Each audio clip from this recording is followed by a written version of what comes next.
Hi everybody. Excuse me. Sorry I have not been making the videos and organizing things as well as I usually try to do. I just drove to Virginia on Friday and then from Virginia to upstate New York yesterday, so I'm just getting my feet back on the ground and getting organized. Now, we have a folder here, which is a folder with 2 days of material, and I apologize that there's not better explanation. I'm working on organizing it for you better, but I just want to show you the June 2021 folder and what we have all together in this folder and what to do with it. So first of all, this link is to Films on Demand. And if Films on Demand is behaving, yes it is, it will take you to a Films on Demand video about carceral studies. Carceral studies is the study of imprisonment, criminal justice, or the lack thereof, and in prisons and prisoners. However, there's a very similar video on Netflix, and I think you can get the same information from the Netflix version, which was an Academy Award nominee. If you haven't seen it, The States is home to 5% of the world's population, but 25% of the world's prisoners. Think about that. A little country with 5% of the world's population having 25% of the world's prisoners? 1 out of 4 human beings with their hands on bars, shackled, in the world are locked up here in the land of the free. We had a prison population of 300,000 in 1972. Today we have a prison population of 2.3 million. The United States now has the highest rate of incarceration in the world. some of you had really smart things to say in your papers about the treatment of African Americans in the United States and the suggestion that since prison, not a lot has changed. You are right on insofar as the argument that this documentary makes is that the 13th Amendment is only for a certain situation. If you're imprisoned, then you can suddenly be enslaved again. So the idea of the new Jim Crow is that slavery didn't go away, it just changed. Therefore, carceral studies are quite important to African American studies. And one of the leaders in carceral studies is an African American intellectual and activist named Angela Davis. Now, this is Angela Davis when she was incarcerated in the 70s.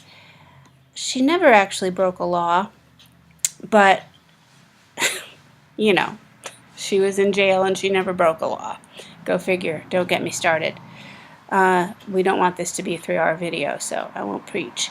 But this is Angela Davis back in the day, and this is just an article in which they talk about the Baltimore situation of a couple years ago and what Angela Davis had to say about the same topic in a well-known interview. And this is also in something called the Black Power Mixtapes, which you can also watch on Netflix if you're interested in Angela Davis and a different view of the Black Power movement. The Black Power Mixtapes on Netflix, it's a Swedish film. Swedish people are really interested in African American studies. Again, go figure. So this is just an article for you to look over for a little introduction to the connections between enslavement, civil rights, Black Power, and the current carceral studies movement. So most of what's in the folders for today, a lot of what's in the folders today is just for you to look over, just to kind of immerse yourself in a variety of ideas. Here is another Angela Davis link, which is the same thing. Oopsie. Either that or Blackboard's going crazy. This is more important. It is a link to a chapter from one of Angela Davis's recent works So we just saw Davis in the 70s with her famous Black Power, Black is Beautiful Natural. She still has natural hair today, but she looks a little different. Incredible woman. I had the opportunity to meet her once, and I would have to say it changed my life. This is from 2008. The book in which the book The Meaning of Freedom was published a little bit later. This is called Recognizing Racism in the Era of Neoliberalism. It's a long and pretty intensive essay, but it's from a speech that Davis gave. And it's a very interesting introduction to carceral studies and the connections between people who are imprisoned, the civil rights movement, and people who are struggling for justice, even though they haven't been accused of a felony in the United States.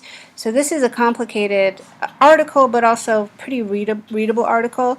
This is our reading assignment for today. Angela Davis, Recognizing Racism in the Era of Neoliberalism. I also recommend that you watch 13 or the film on demand that I showed you a minute ago. And this is a different format for The Meaning of Freedom.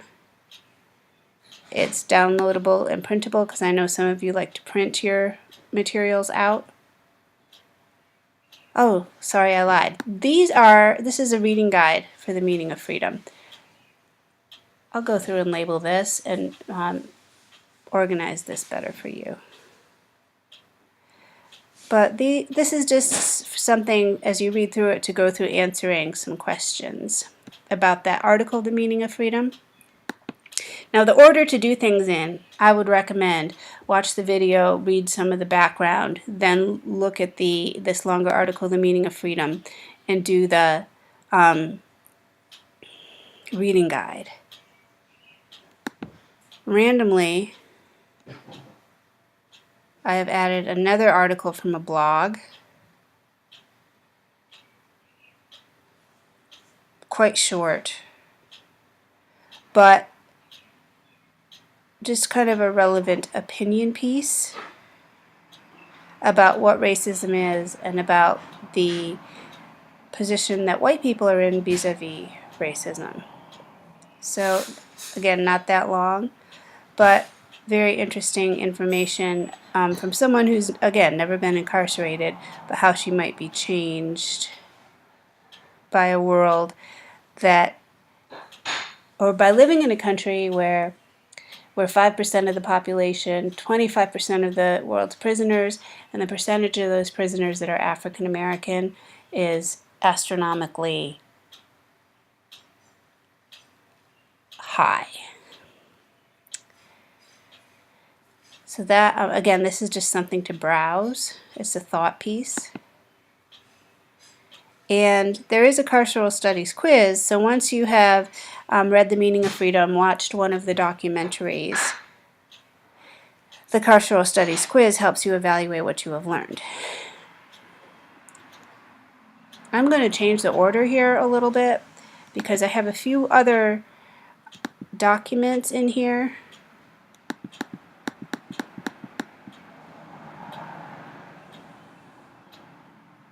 that I really like, but that are more for your enrichment than absolute necessities. And they are something you might want to think about for your presentation as well, because in a 15-week class I would spend more time on this. My favorite... Tell Homeland Security we are the bomb. That's the name of a new book by the legendary hip-hop artist Boots Riley. He's best... Okay, so let me just stop there. One of my favorite hip-hop groups of all time, who I've seen live and met some of the artists from, and I actually have some friends who are friends with them. Not saying that to try to say that I'm hip or fly or anything like that, but just to say that this is like the moment when I met Angela Davis, changing my life. My exposure to the group The Coup has had a very powerful impact on my life. Meeting Boots Riley was a very cool moment for me. This is a Democracy Now! Show, which is on PBS. and it's a somewhat radical show. Of course, you might be surprised to see the white lady pop up, but this white lady is pretty woke. She's going to interview the lead singer for The Coup, Boots Riley. And the fascinating part about this story for me is Boots Riley is a performer. He's a hip hop artist. He's an intellectual. He's an activist. Incredibly popular in Sweden. So, once again, go figure. Why do Swedish people love black power? They hardly have any black folks there. But that's another question for another day. Boots Riley is a person, an important person in hip hop activist culture. He's from Oakland, California. He has a cousin who almost got shot by a cop in North Carolina. And that's what the story is about here, about this connection that Boots develops with the story we hear over and over about police brutality. And in this case, it's Boots' cousin, and it's in North Carolina. And it's interesting how having your activist, well-known cousin step in might be able to save your life or change your life. But that's why I included this story, because for the presentations, if you're interested in hip-hop, if you're interested in revolutionary hip-hop, The Coup is, like I said, one of my favorite hip-hop organizations. So in addition to this, somewhat for enrichment, additional very interesting story that I just put in here because I hope you'll have a chance to look at it sometime. I have The Coup in concert. That's not The Coup. Don't laugh at me.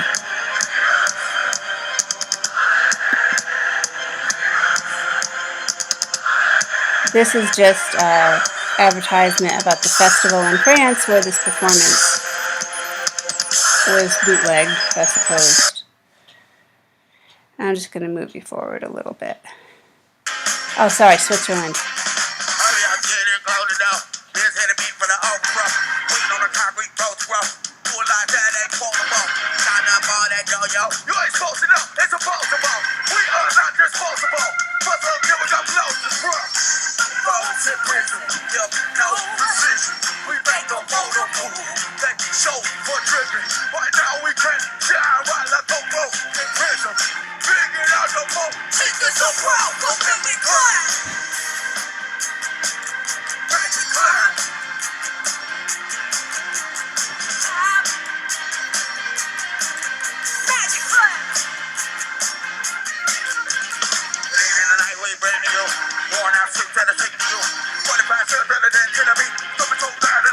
Okay, so that particular song is about incarceration. They're not articulating the words to their lyrics like they do for American audiences probably because they're in Switzerland and like most people don't know what they're talking about, and Boots jokes about that a little bit later. But there's this song called 5 Million Ways to Kill a CEO, which is to me really classic, and I just wanted to play that for you.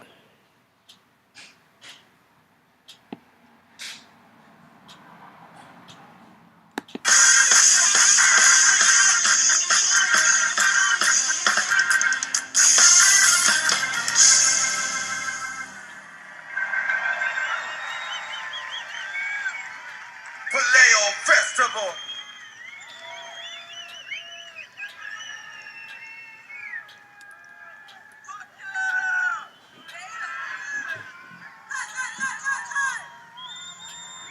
This next song is a cover song. Slaves used to sing this when they were rebelling against slave masters, and it was written down. Later on, Woody Guthrie did a version of this song. Bob Dylan did a version of this song. The Clash did a version of this song. This is our version coming up. We changed the tempo. We changed the melody. We changed the lyrics and we changed the title. But it's the same motherfucking song. It's called 5 Million Ways to Kill a CEO.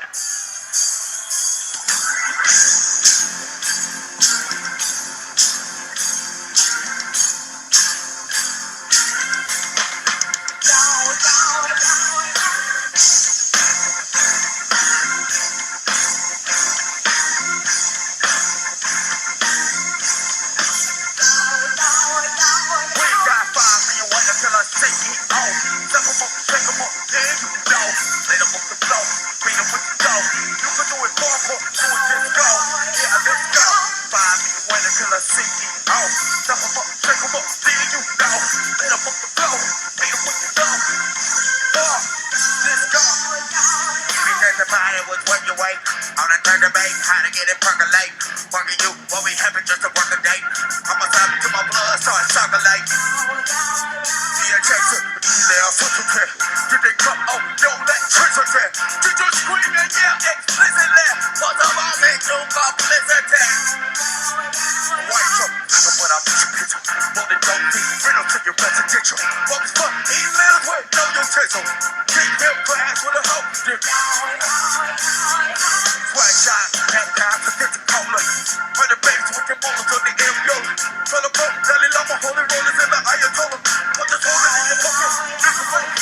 Get me on the city crap with my penis.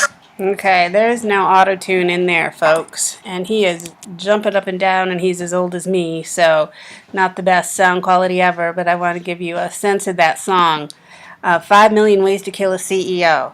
Now, if you think ahead to our presentations, which I highly encourage, there should be a sample presentation.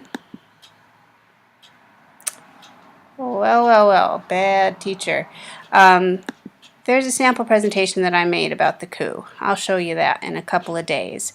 Has a little more info about 5 million ways to kill a CEO. But for today, I'm going to do a quick recap of what I have asked you to do and show you once again where we have our stuff. Today and tomorrow.